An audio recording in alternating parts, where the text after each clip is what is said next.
అన్న నమస్తే, జై భీమ్. నేను మీ వీరపాపన్న.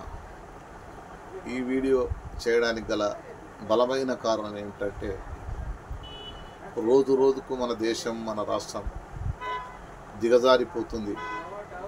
రోజు రోజుకు కొత్త కొత్త ఆలోచనలు, రోజుకో విధానం, గంటకో పరిస్థితి ఈ రాష్ట్రంలో చూస్తూ ఉన్నాం.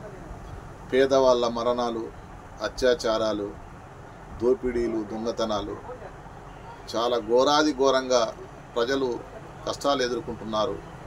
కామ్రేడ్స్, కమ్యూనిస్టులు, బహుజనిస్టులు అందరూ ఒక్కటి కావాలి, అందరూ ఒక్కటి కావాలని చెప్పేసి నినాదం మాత్రం అందరూ ఎర్రజెండా పట్టుకున్న ప్రతి కామ్రేడ్ అందరూ కలవాలని చెప్పి అంటాడు. బహుజనిస్టు కూడా అందరూ కలవాలని చెప్పి అంటాడు తప్ప ఎవరు కూడా కలవడానికి అంగీకరించరు. వారి యొక్క మనస్తత్వాన్ని చంపుకొని ఒక్క మెట్టు కిందికి దిగి నువ్వు నేను సమానమే మిత్రమా, కలిసి పోరాడదామని చెప్పేసి ఏ నాయకుడు దిగొచ్చే పరిస్థితి లేదు.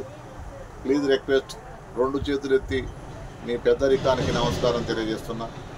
సీనియర్ కామ్రేడ్స్ మీకు చెప్పేంతటోళ్ళం కాకపోవచ్చు, కానీ ఎవరైతే ఎర్రజెండాను భుజాన పెట్టుకొని ఈ దేశంలో, ఈ రాష్ట్రంలో, గ్రామంలో మోస్తున్నారో పెద్ద స్థాయిలో, వారందరూ కూడా ఒక్క మెట్టు దిగి దయచేసి అవసరమైతే 2 మెట్లు దిగి అయినా సరే కమ్యూనిస్టులంతా కలవండి, ఈ దేశాన్ని బాగు చేయండి, ఈ రాష్ట్రాన్ని సరిదిద్దండి.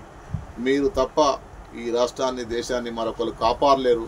ఆ శక్తి ఏ శక్తికి లేదు, ఏ పార్టీకి లేదు అనే విషయాన్ని కూడా మనం గమనించాల్సిన అవసరం ఉంది. బహుజనిస్టులంతా కూడా కమ్యూనిస్టులకు మద్దతు ఇవ్వండి. లాల్ నీల్ జెండాల్ని కలుపుకొని అంబేద్కరిజం వైపు ప్రయాణించండి. దయచేసి అన్నలారా, తమ్ములారా, అక్కలారా, అన్నలారా, చిన్నోళ్ళకు, పెద్దోళ్లకు అందరికీ కూడా శిరస్సు వంచి మనస్ఫూర్తిగా నమస్కారాలు తెలియజేస్తూ, ఈ రాష్ట్రాన్ని, దేశాన్ని బాగు చేసుకునే బాధ్యత మనపై ఉంది, మన భుజస్కంధాలపై ఉంది. కాబట్టి ప్రతి ఒక్కరూ నాది బాధ్యత అని చెప్పి ఆలోచన చేసి డబ్బులు తీసుకోకుండా ఓటు వేసి బహుజన బాట వైపు అడుగులు వేద్దాం, ఆ బాటలో ప్రయాణిద్దాం.